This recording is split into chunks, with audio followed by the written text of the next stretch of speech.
Good evening and welcome to our Wednesday live, y'all. It is January 21st, 2026, and we only have a couple of more weeks left of this amazing month of January. Thank you so much for joining me. I am Sonia, host of Prim and Proper Sports, and I hope everyone is doing well tonight. Shout out to Pink Fanfur, the realest real creator that I know. That a lot of y'all know. She does all the reels behind the scenes. And shout out to Brian Bistrilla, the production team that he runs with McGrath, guys, streaming network. So shout out to the beats and everything. All right, y'all, this is the time of year everyone has waited for, unless you're my team who has already been eliminated. But it's the most favorite time of the year in NFL because we finally get a chance to see who our Super Bowl contenders will be. And y'all, this is so funny. It is literally going to be Sean versus Mike on both sides of the ball for the AFC and the NFC divisionals that are this weekend on Sunday at 3:30 p.m. Eastern Standard Time, as well as 6:30 p.m. Eastern Standard Time. Both games will go down this weekend, this Sunday, I should say, beginning of next week. And you do not want to miss out. And in case you've been living under a rock, it's going to be Rams and Seahawks, you guys, the NFC West divisional contenders versus themselves for the NFC title and a chance to go to the Super Bowl 60 on the opposite side, the AFC. It is none other than the number 1 and number 2 seeds, the Denver Broncos, Sean Payton and his Broncos making the first Super Bowl appearance since 2015, Super Bowl 50, when they played the Carolina Panthers, and none other than Drake May and the New England Patriots. So shout out to them. It's been a little while for them since they came in.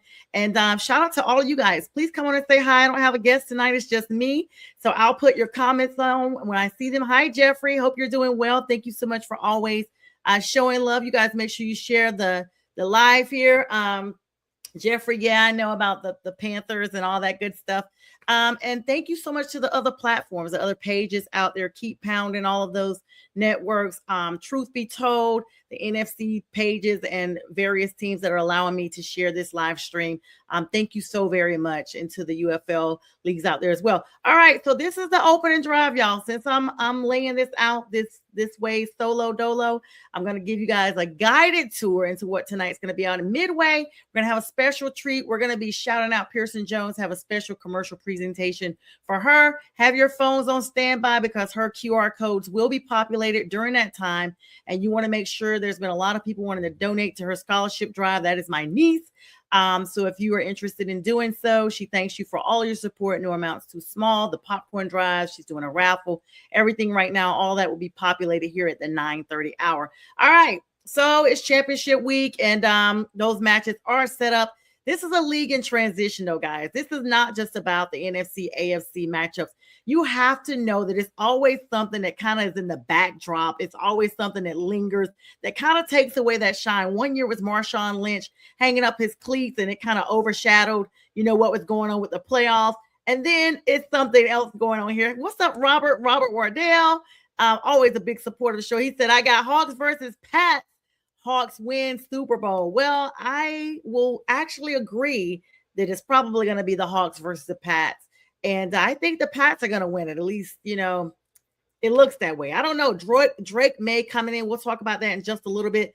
This is his rookie appearance in the Super Bowl. Only 2 seasons in. And let's be clear, guys, even though this is his second year, rookie contracts are for a reason. They're usually like the first 3 to 5 years that are players with a team coming out of college.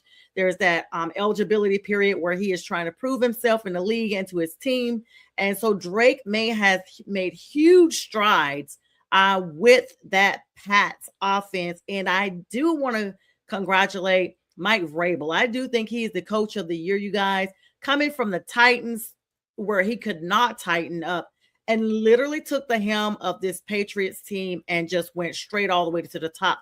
So you have to give him some kudos there. Definitely accolades loading on both sides of that diameter there with the coaching and the player. So we're going to talk about that in a little bit. But of course, the coaching carousel is what I'm talking about, guys. It looms in the background all the time. This couple of weeks ago, it was a bunch of firings. And I'm going to be honest. Once Harbaugh was fired, I felt like all bets were off. At any given time, we could expect to see any given thing. And that's exactly what has been happening. If you look around the league, everywhere Mike Tomlin decides to step down, or did he? Now, we know Steelers have a habit of not terminating their coaches. Tomlin has been there almost 20 years, 19 years, and they've only had 3 coaches in the last 60 years. So they are loyal to their coaches, and their coaches are loyal to them. But he steps down. As a matter of fact, he was all smiles in Georgia this past weekend at a match, a gymnastics match with his wife. They were cheering on their daughter here. So he was all smiles, already looking great. Don't know just yet if we've seen the last of Mike Tomlin or not. The verdict is still out. Y'all know I like to always say that.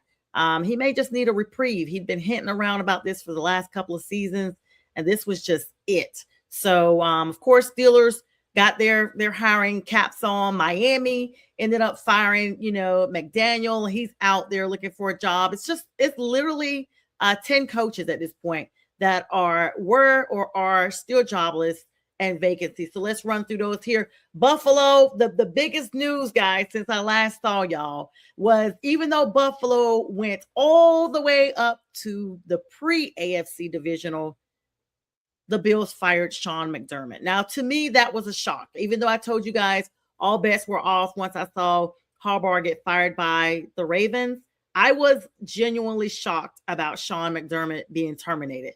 I mean, in my opinion, you got the team almost there. I guess almost doesn't count. But let's be clear, y'all. This was a matchup this year without Lamar Jackson, without Patrick Mahomes, without all the nemesis that everybody knew that Josh Allen faced. And this had to be his year. 5 turnovers, 3 resulting in points during a crucial matchup, literally an emotional postseason conference and camera appearance and all the stuff he's been on social media crying and what have you. And none of that even mattered. Now, I have a theory about it. You can't ever say that you're against the refs in the NFL. You cannot say that. You can't say you're against the league. You can't say any of that. We've seen this over and over, like revisionist history, Colin Kaepernick, the knee thing, all the way up. Everyone starts just getting dropped off. Or even if you're a problem in the locker room, Brandon Marshall, who was with the Jets, who was with the Bears, now he's a commentator. Dez Bryant, known to be just negative. The Cowboys rumoredly blackballed him. Saints picked him up during the practice, during him actually practicing with the team before the season even started. He has an Achilles injury and never comes back as of today in the league. So, Bills, McDermott, in his press conference right after the game, I literally thought it was AI, y'all. He comes out, he talks about the critical turnover, interception, what have you, and he says that it didn't go their way. And he literally comes out and says, I'm riding with the Bills on this. I know it didn't go our way. Like, basically, that shouldn't have happened. Next morning, he's terminated. So in my mind, even though people are saying, hey, it's probably because, the writing was on the wall anyway, I think that may have been a catalyst. Sean McDermott, 9 years with Buffalo, no championship. You guys know the history of the Bills. 4, 1, 2, 3, 4, back to back to back to back Super Bowl appearances. Now, you talk about being one and done here every 10 years, every 15 years. I cannot imagine the agony that Bills fans felt after the first time they were disappointed. But the hype that they had to go through to get back that second time, you know how hard it is to go back to the Super Bowl, guys? It's almost like an anomaly for that to even occur. Well, the Bills went 4 times in the 90s. Look it up if you don't know about it, young people. They went, and they are still ringless. All right, so what's up, Steve-O? Yeah, your Niners. We'll talk about them in just a minute. Robert says either the Rams or the Hawks. The AFC does not stand a chance. The NFC Championship winner will be your winner. All right, well, there's some teams out there from the NFC that say they want an NFC representative. I'm one of those that both of those teams tore my team up, and I don't have no time for it. In fact, since Steve-O brought it up, we'll talk about all that in just a minute about the Niners. I don't know. Is Shanahan on the chopping block? Like, how do you gauge who's on the chopping block and who's not? Let's move on, guys. All right. So Buffalo is now in a new era. As I was speaking about them, they had a press conference today with the Bills owner, Terry Pegula, and the general manager, Brandon Beane, and the McDermott fallout. Basically, there was some issues going on with them. It was a January scar is what it's being called. And it was because of the comment regarding the loss in Denver. Josh Allen is going to have to step all the way up next season, but they're actually giving him some vocalness in the next coaching hire. So we'll see. I don't know, guys. I think that window is slowly closing. Every year we want to look at teams and say, oh, no, they'll be back.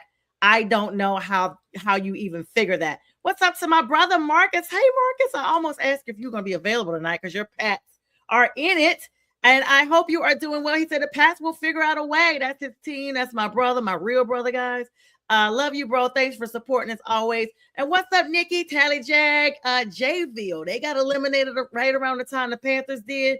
Duval, their coach got big things popping down there. So you guys will be back. Good evening to you, Nikki. What's up, Yoli? Another playoff contender that was recently eliminated. The Green Bay Packers packed up their lockers the last few days and is out. And what's up, Linda? Hi, everybody coming on tonight. Thank you guys so much. What's up, Pink? I gave you a shout earlier, boo. Thank you so much. All right, guys. So yeah, the Harbor. This is what the trigger for the entire firing. I don't think we've seen this many coaches flying off the shelves like a clearance day. I don't know, at clearance at Walmart. I guess you could say that. Reflecting on what John Harbaugh actually, his official introduction began. So if you haven't heard, the Giants have hired him, guys, to the tune of $100 million, $20 million per year, guys, 5 years. That's what he said he was going for. And the Giants pulled up. In fact, they pulled up so fast. Tennessee was in the process of getting a plane for him. And the Giants just came like in the middle of the night, like, no, we already got your pre-draft here. Go ahead and sign. We'll take an electronic signature until we can meet up with you and you can give us the real thing. So it's solid. He's there. And the Giants will have him as their head coach next season. I'll come back to that in a minute because I want your opinion on if it's going to really be a difference maker his first year. All right. Steeler Nation shock. Mike Tomlin stepping down 19 seasons. Those are big shoes to fill. Steeler Nation literally have been calling for his departure. I'm gonna be honest. I know several fans personally, and they were all like, Mike, you can go ahead and hang it up. You've done well. You didn't do great. We'll see you later. And he left. So now Aaron Rodgers, of course, is talking about making his exit. There are a couple of big players that they're saying may not be coming back because their contracts were up anyway. And they just don't know who's going to be filling those shoes right now. Of course, Arthur Smith's still the OC there. No word on if he's been offered a head coaching position. If you guys don't know who he is, he's the former Falcons head coach. So they're going to be definitely bringing him in there. I guess, as a consult at this point. Yeah, Nikki. Yes. The Jags are definitely getting it done. Biggest come up, getting the coach over there from Tampa Bay to move up, and just Cohen. He brought a lot of stuff to the Jayville. And I really thought you guys were going to go a little further, but hey, there's always next season. Everybody's 0-0 right now. All right, so let's get into some of who to watch out for. Mike McDaniel is still circulating, going around for a job. He was supposed to have spoken with Dan Campbell in Detroit because they go back. They have some history together. They're friends, what have you. Speaking of, let me pull this note up because I want to make sure I get this absolutely correct. The Detroit Lions, guys, who have not been in the playoffs this year, they finished around the same tune that the Panthers did. But last year were 15-2. Really, really, really good team. They go out and They don't even get anybody. They get like nobody whatsoever. They went and got the Cardinals. Oh my goodness, guys. I can't make this stuff up. They went and got the Cardinals for their actual offensive coordinator position. And I have no idea why. It's not going to be advantageous. Danny Smith. Excuse me. Let me back this all the way up. Let me pull you to what the Lions did with this Cardinals person first. So there's a lot that I've got to tell you guys about. Drew Petzing. He was hired from the Cardinals offense to go to Detroit's offense, and he won less games than they did. I do not know why. They said it's a Dan Campbell direct hire. So I don't know. I don't know. In my mind, I feel like with the John Harbaugh firing this season, it's a trigger for next season as well. It's a trickle-down effect. And I feel like Dan Campbell, if he doesn't pull it out some kind of way next season, especially after appointing his own appointment of this offensive coordinator from the Cardinals, he may be the next person that we're talking about is on the chopping block. But that's a year removed, and I just wanted to put that on you guys' radar so that you can know what to be out for. All right. Another person that was moved around that I was shocked about, the Tampa Bay, everybody complained. They cleaned house except for Todd Bowles down in Tampa. So what they did, they got rid of everybody except for him. But they went ahead and brought in Danny Smith as their special teams coordinator from Pittsburgh. I told you guys, once Tomlin stepped down in Pittsburgh, everybody is like clearing out of their players, everything. I don't know what's going to happen, but I bet Steelers fans are frantic right about now. But having this guy as your special teams coordinator is exactly what Tampa Bay needed. Not that I want to boost them up, to be the closer of all those games that they lost this season. Like, they lost several games that came down to special teams plays, and you were just like, what happened? And so get ready for Tampa Bay to try to bounce back at least a little bit before next season with this hire. All right, let me go back to my main little page here that I was talking to you guys about. All right, so once you look for that, and coaching are coming throughout, everybody's getting hired and what have you, the verdict is still out on everybody else. Let's talk about these championship games here. And in about 9 minutes, we will do a pause for the special commercial presentation. Have your phones ready, like I said in the beginning of the show. For the QR codes, they're going to be populating for my niece who's on the scholarship run. Every dollar she gets to keep. And Delta Sigma Theta will match it if she wins the overall contest of raising the most money. Of course, Pearson has committed to UNC Charlotte for the fall. I cannot believe my girl is literally graduating. She's an honors student, and she plays basketball. She's a cheerleader. She just was crowned Miss Homecoming Queen for Southwest Guilford. Very well accomplished, and she is very involved with her church, Sharp Road Church of Christ in Greensboro. So shout out to her. Shout out to her parents, Anissa and JT Jones, and shout out to all of you who have been so supportive to her. So we'll play that commercial here at that 9:30 mark. All right, let's talk about these games, y'all. 3:00, the AFC game kicks off. Your New England Patriots versus their Denver Broncos. The Drake May evolution. This is where it's going to come down to the line where we see Super Bowl caliber Drake May. I am absolutely impressed. He is from the University of Chapel Hill, UNC, just UNC.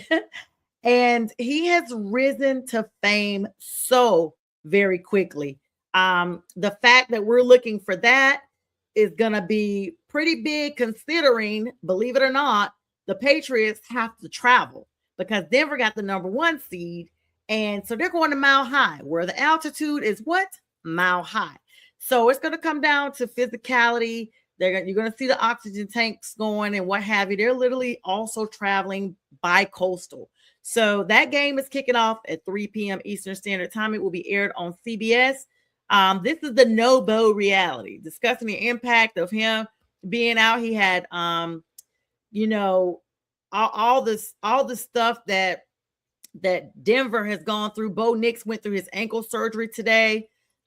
Just crucial, crushing for Denver.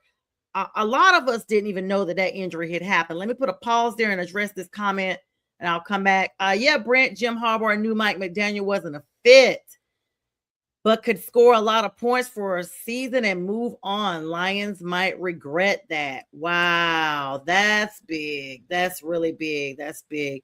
Yeah, so there's that. But anyway, Bo had this surgery. He said next year when they play a real schedule will be Drake's test. Yeah, that's true. That's true, Robert. A real schedule, because you guys know a lot of these teams did have like not that tough of a schedule. I'm gonna put it out there. The Panthers had one of the most toughest schedules in NFL, and I'm not saying as a fan. I'm saying that because it's been said. So, but anyway, no one saw this injury, y'all. But for this game going into overtime, we probably would still have Bo Nix in the AFC Championship. That's the part that really bothers me the most. But for the overtime, this wasn't even a regular regulation injury. Most of us didn't even notice it. In fact, when the game wrapped up, it probably was like 4 or 5 minutes. I saw a screenshot that came through and I was like, okay, people are playing too much. This game just ended. And then I Googled it. I didn't see anything. That's how quick it happened. It wasn't on Google. It wasn't on anything. I kept refreshing the page. Had to hop over to Adam Schefter on Instagram, and it was on his page. He was the first to break the news that Sean Payton in his post-game conference had said that Bo Nix broke his ankle in overtime. And so then everybody's watching the replay to see what in the heck happened and when. The adrenaline, everything. He was clearly walking a little gingerly off the field, but it wasn't super noticeable. It wasn't like, okay, this guy's got a broken ankle. It was more like, okay, he might have pulled a muscle. It just wasn't even that noticeable. And so, of course, everybody's watching to see what happened. But yeah, significant break. He's had surgery today. It was successful. And so Denver is going to be relying on whatever the run game they can come up with. That's going to be the difference maker. They are getting in Mac Jones, who has not taken a snap in 3 seasons, y'all. No throwing, no anything, and definitely not in a game that's this big. But for the rest of the Denver offense holding them down, this is a huge blow to Denver. I think a lot of people are already counting them out because of this injury. This is just horrible. And so we wish Bo well. This would have been a debut of both of these rookie quarterbacks. They both came into the league the same year. That's what was really interesting about this. 2 young rookie quarterbacks battling it out for the AFC. So kudos to Denver. Kudos to Sean Payton, who took that team within 3 years to where you see them now. Of course, I'm one of these people do not like personally how he did Russell Wilson. It was very vocal.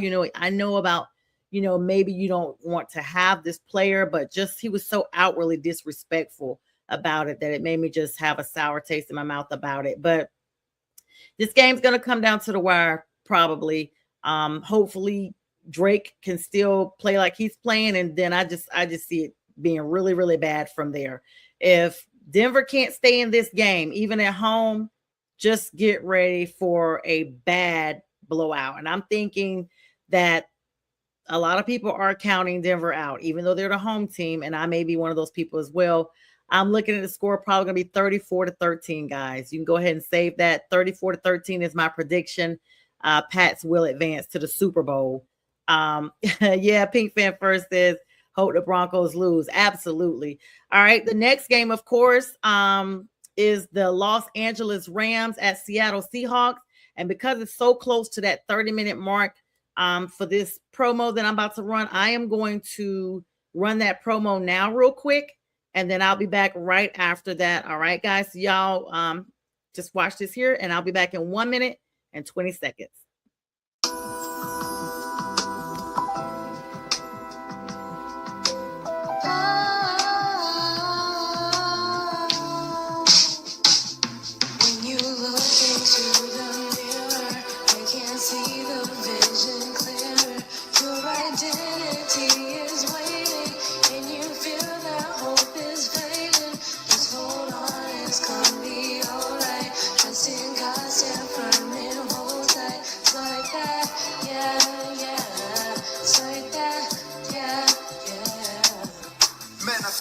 time tested, uncontested. Can't mess with the King of Kings and Lord of Lords when I'm in his presence.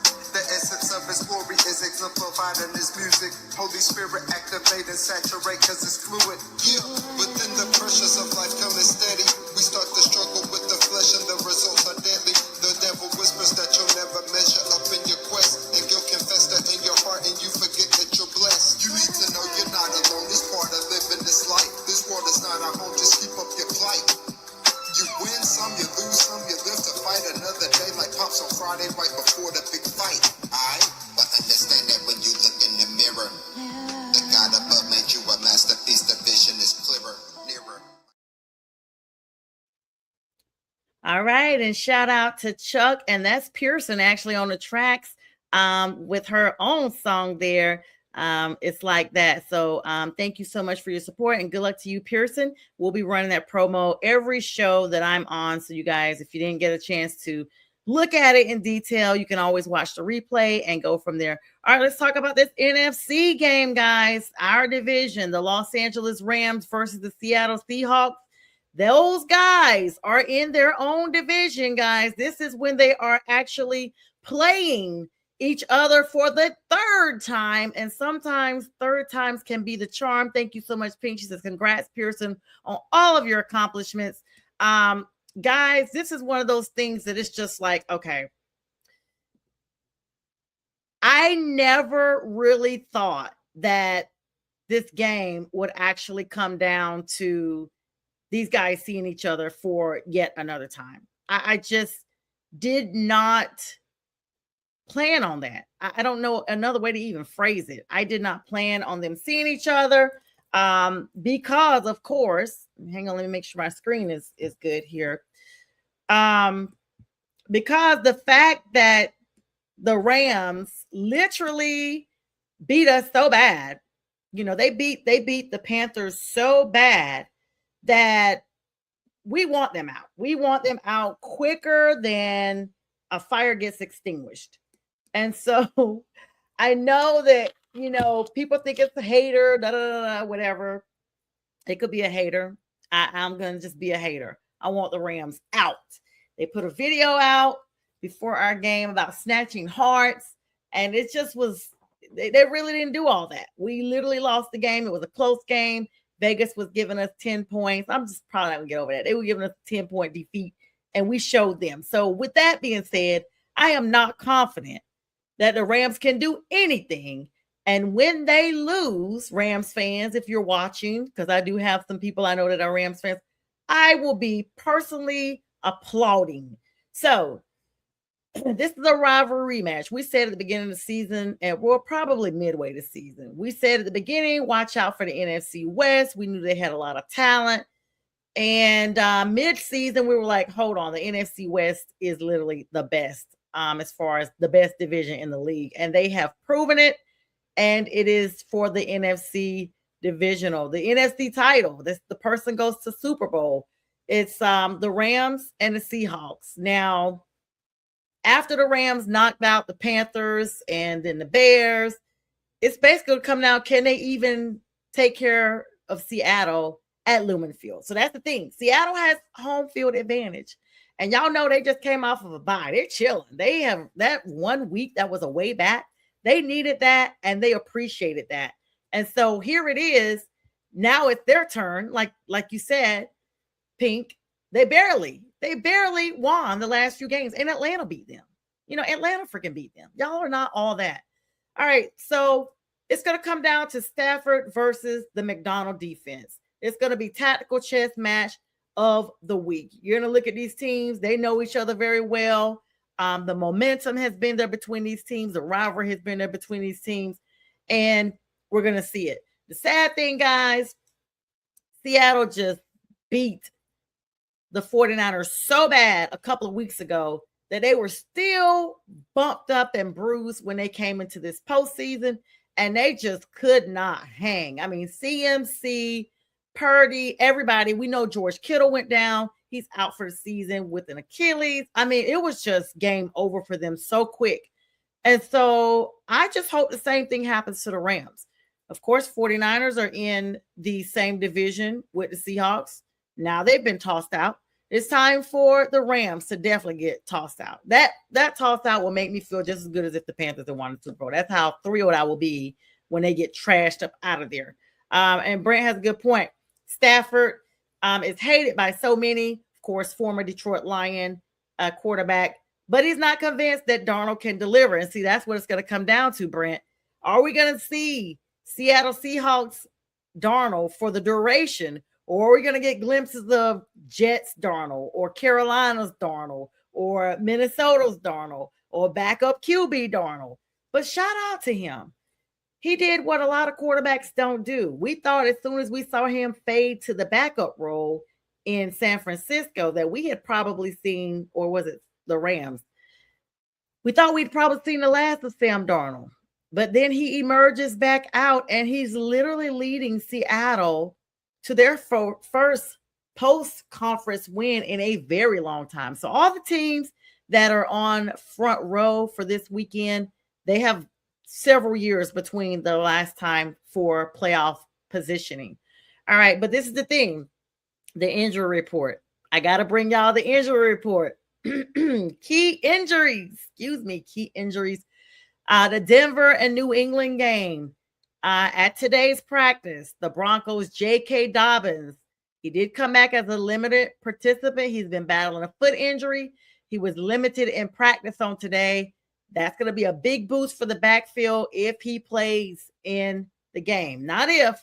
They're definitely trying to push these guys into definitely playing. And for the Patriots, LB Harold Landry, he's been having some knee issues. And Marty Mapu, the hip injury he was battling, both were DNP today. So they didn't practice. And that is going to show some defensive depth chart concerns on the field for the Patriots. On Seattle's side, for their practice, for that specific game, the NFC matchup, Sam Darnold has been still battling those oblique injuries, but of course he's going to play, but he was limited today in practice. He says he's feeling good, and they're just basically being cautionary at this point. They're just watching his throwing velocity and seeing how that goes. And then the Rams safety, Quentin Lake, is out today with an illness, undisclosed illness. You guys know the flu is running rapid. So he'll probably be playing on game day. It's going to be a game day decision probably. Just a little sniffle, and he'll be okay.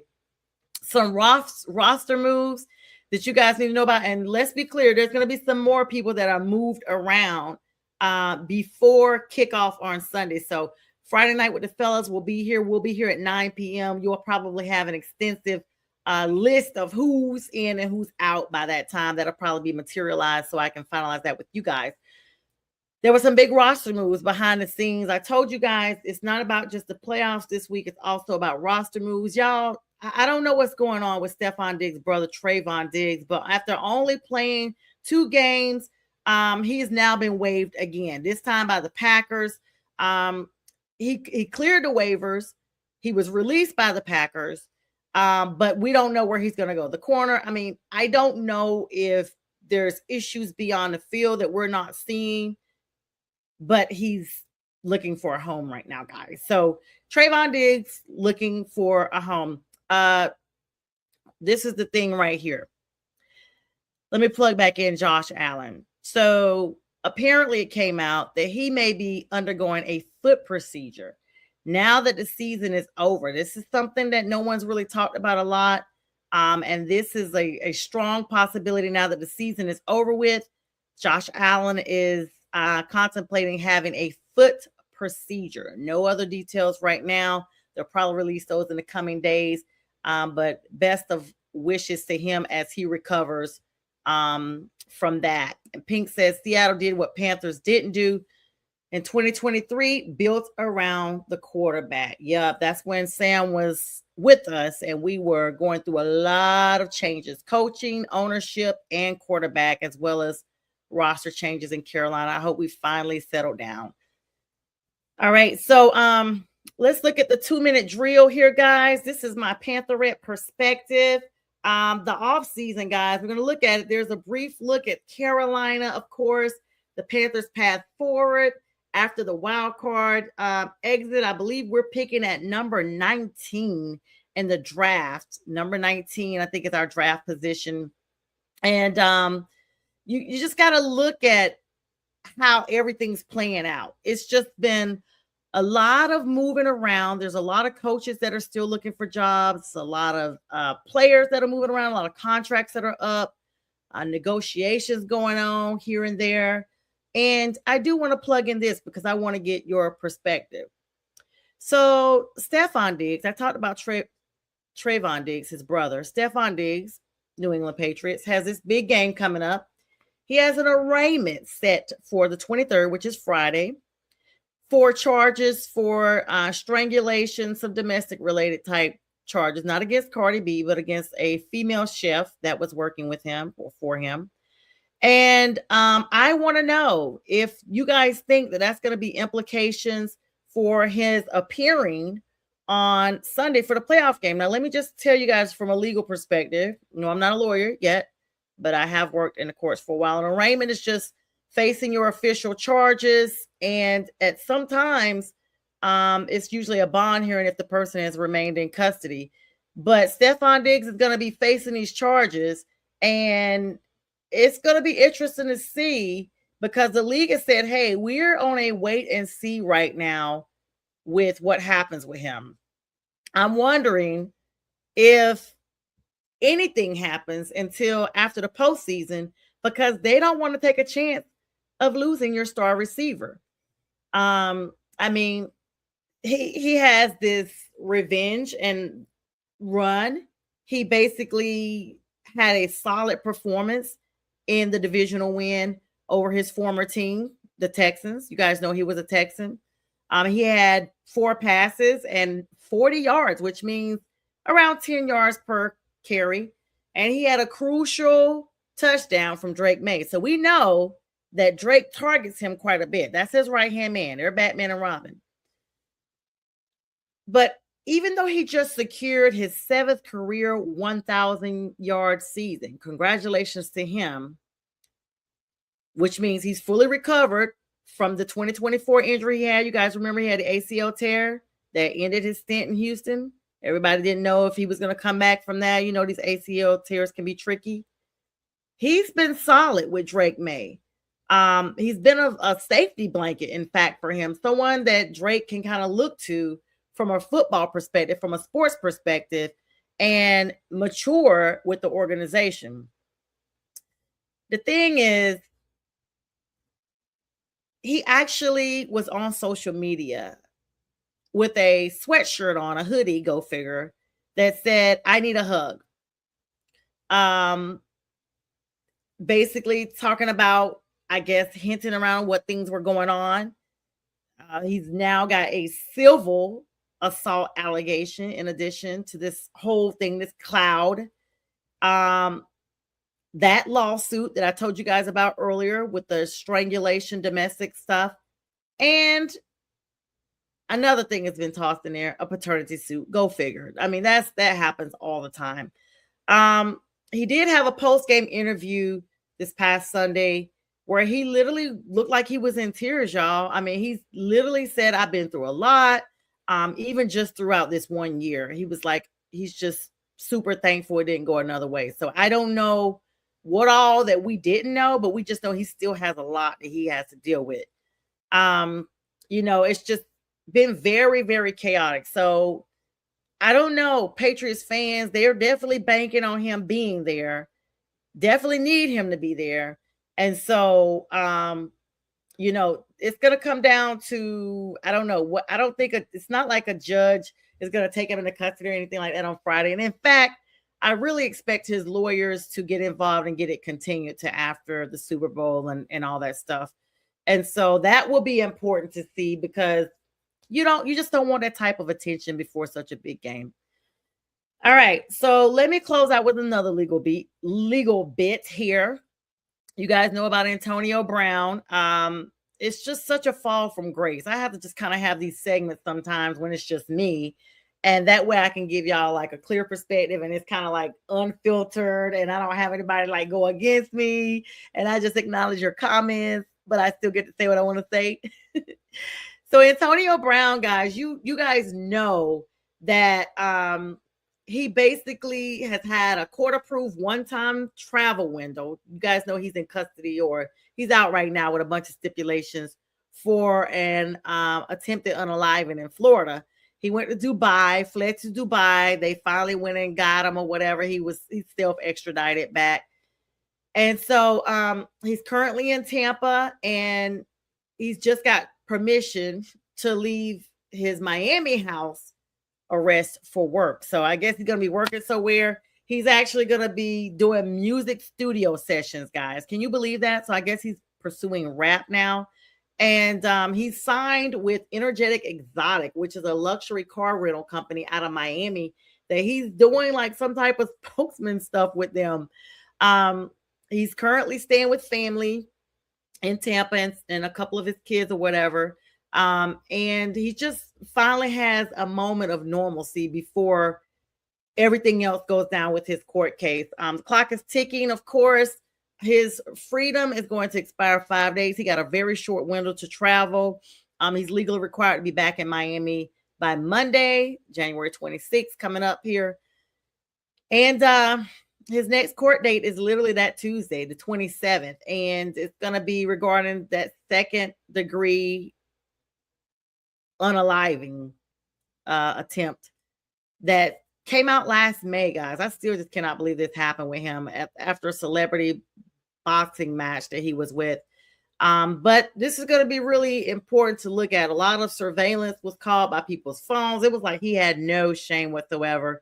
But additionally, Florida has the stand your ground law. So that's going to come up as a defense with basically his legal team, who are still pushing the stand your ground narrative, claiming that the victim that he attempted to unalive had a history of threatening him. So he may have a defense, guys, but for him to go from $80 million to a negative net worth is insane. His finances have taken a huge hit. And of course, now that he has an attorney, he's in Chapter 11 bankruptcy that he's filed. And it's just, me as a law student, and then of course having this type of sports channel, I get a chance to kind of hone in on some of the importance of the business of the athlete, basically, like his financial collapse. And you look at that with his peak years in Pittsburgh. Then he went to Tampa and helped Tom Brady out, and they got the Super Bowl, and then it just was all over it. There was at one point when he was in Pittsburgh that Antonio Brown was the highest paid receiver in the league.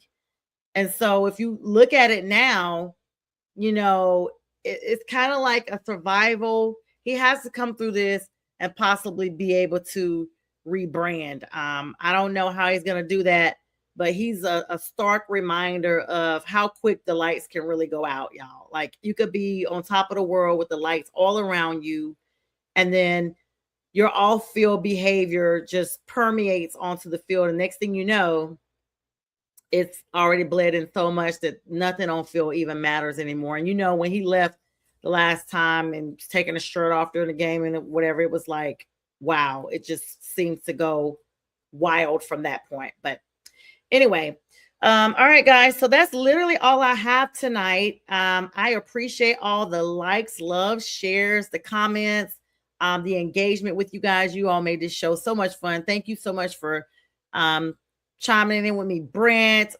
Pink, Nikki, of course. Steve-O was here. Robert Wardell, Linda, Yoli, Tally Jag, Nikki. I appreciate you guys. And Jeffrey, I appreciate all of you all. And for everyone on social media, as well as YouTube and TikTok and all that good stuff, I appreciate you guys so much. On Friday, January 23rd, I'll be dedicating that show to my grandmother, Birdie English. That will be, let's see, this is 11 years since she has transitioned from amongst us. So that show will be starting at 9 p.m.